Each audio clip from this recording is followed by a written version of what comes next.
See, I just don't feel the force of this argument that you should be able to do it on your own. Why should you be able to do it on your own? How about that you can't do it unless you humble yourself to cut a deal with a plant? That seems more logical to me. You know, that it begins with an act of humility instead of an act of, no women, no dope, no this. I'm going to seal myself into the alchemical vessel. Yeah. Obviously, the mind-brain system can be thought of as like an automobile, in the sense that there are always fuel efficiency modifications and design modifications that are possible to imagine, which would make the whole system work better. Serotonin is the molecule that is being competed with by these drug molecules. Well, may it not then be that what these drug molecules represent is the same thing that serotonin represents, but in a slightly more efficient packaging? That somehow, from the point of view of cellular metabolic dynamics, the drug molecule is more efficient. It obviously is. That's why it has a greater affinity for the bond site than the endogenously produced neurotransmitter. Well, it's as though, and I think Aldous Huxley was the first person to suggest this, that the mundane demands of day-to-day life and evolution, the need to be ever on the alert for attack and so forth, it has led us to evolve a neurological style of chemical suppression of consciousness, that we have narrowed our awareness down into certain narrow channels along which danger may approach. But conceivably, this style of this flavor of human brain soup could be changed for a different flavor, in which we walked around with a much larger awareness and much less immediate focus on being prepared to fall into a fighting stance and fend off an immediate attack on ourselves. I think that what I see as characteristic of psychedelic people and psychedelic communities is a kind of tendency to go for the big picture. Psychedelic people always are aware that whatever they're talking about is nested in a still larger set of relationships, nested in a still larger set of relationships. That awareness of the big picture could probably be mapped onto what is ordinarily called an awareness of Tao. It's that you don't get down into the little stuff because you know what the I Ching calls the prepotent systems of relationship in which the event is embedded. And that feeds back into the personality, that knowing of that, as permission to relax. You know, you're neither pushing the river nor pulling the river. It goes in its good time, and you always seem to be comfortable and there with it. See, this logos, this vegetable mind that I keep referring back to, it may be nothing more than the voice of our own DNA. But whatever it is, when we do not have it guiding us and cultivated within our personality, then it becomes all up to the ego to figure out. And the ego is a frightened, pathetic, grasping creature and will make a mess of it, you may be sure.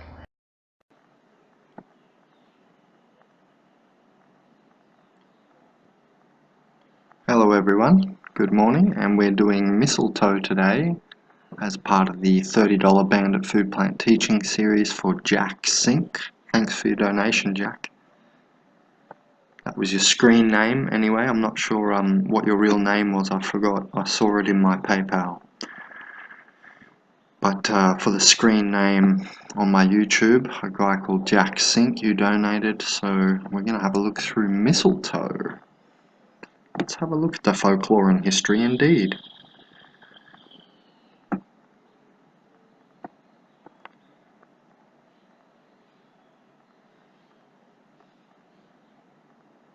Hippocrates, the 17th century herbalist, or the father of modern medicine, some people call him. Herbalist Culpeper prescribed it for disorders of the spleen. It's interesting. Today's naturopaths recommended it for epilepsy, typhoid fever, menstrual cramps, and postpartum hemorrhage.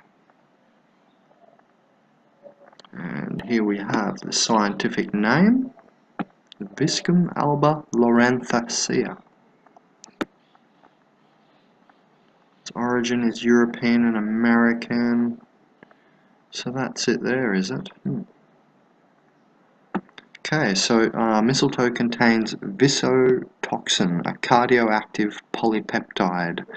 So it might affect your heart. Triterpenoid saponins. Saponins are cleaning molecules too. Choline, histamine, anti-tumor proteins. It's got anti-tumor properties, that's interesting. So typical use, mistletoe, herbal tincture, 1 ml to 4 ml up to 3 times a day. So you don't want a whole lot.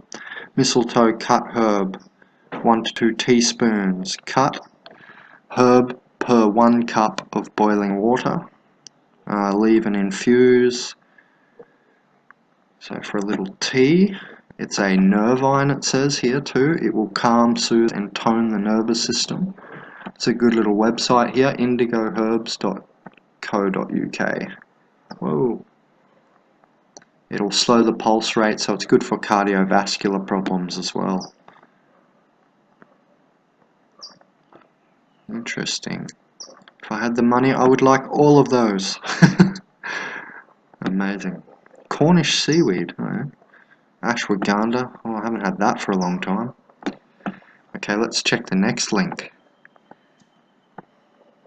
This is organicfacts.net. So, for cancer, diabetes, for good sleep, lower blood pressure, nervine as we saw, respiratory distress, eliminate inflammation and phlegm, because if it's for respiratory, it'll help that. Increase immune system activity, so it's got a lot of good bitter compounds in it, I have a feeling. Hemiparasitic plants in a particular taxonomic order, Centellus. Hemiparasitic plant attaches to a host tree or bush, penetrating into the branches and absorbing nutrients. So it's a hemiparasitic plant. Interesting. I don't know anything about mistletoe, except for that people used to kiss under it on cartoons and so on.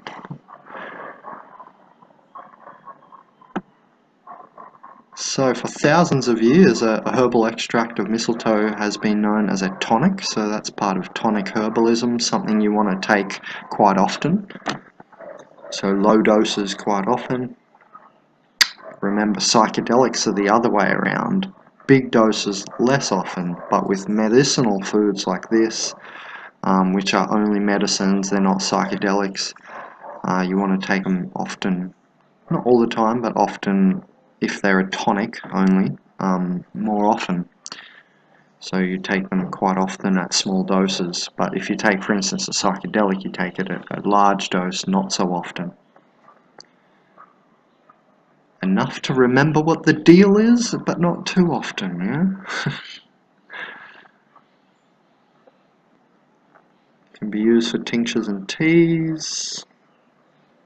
Okay, let's have a look at what they're saying here. Low blood pressure, impact, yeah, so it's going to cut down the impact of arteriosclerosis, heart attacks, prevent strokes, so that's why I said all the cardiovascular stuff. Looks a little bit there in the picture like the type of herb. This is exactly like the leaf on that one that's found around the coastline on Australia that the Aboriginals used to use for cleaning themselves because it's high in saponins. So actually it's got a lot of cleaning properties then. Looks exactly the same almost on the leaves there. Promotes good sleep, so get rid of the insomnia, nervous system is strongly linked to our circadian rhythms, so calming down our nerves can regulate our sleep cycle. And apparently the number one cause of not sleeping well is pain. People always mention their pain is stopping them sleeping. So this might be a good option for you guys. Soothes respiratory distress, sore throats, prevents diabetes, boosts the immune system, calms the nervous system, eases menstrual distress, the spasms and so on. So it's antispasmodic as well. Eliminates inflammation. Okay. It's going to help the gastrointestinal tract. Tongue twisting in the morning. Reduces snoring, apparently, even. It's interesting. Okay, so a word of caution again, the particular variety of mistletoe used in herbal remedies is very important because some of them can be a little bit poisonous, remember? We read on the start of Google here. There are several types of mistletoe which can be poisonous, to pets especially, they're saying. So you want to watch out for that one, the American variety and the European variety. And hold on, the American variety is less toxic than the European variety. Berries from this holiday plant contain polysaccharides, alkaloids, and lectins.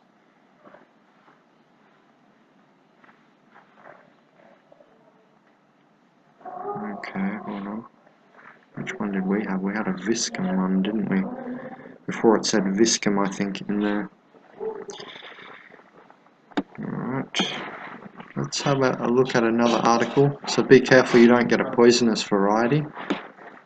Especially if you're going to make extracts of it, you're going to watch out that it's not poisonous.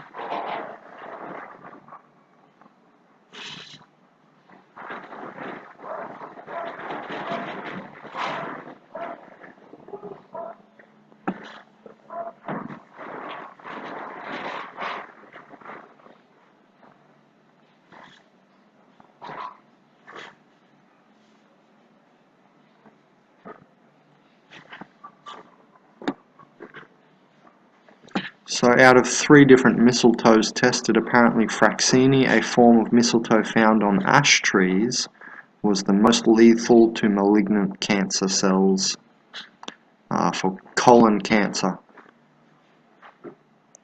In this experiment, Fraxini was more effective at killing the cancer cells than chemotherapy. So mistletoe, not chemotherapy, there you go. I've seen numerous studies where a plant will beat chemotherapy, by the way. If you go back through this entire series, you can see all my other food plant teaching videos, and there's other plants where we've studied it like this, and it turns out that it was more effective than chemotherapy. Not to mention cannabis, right?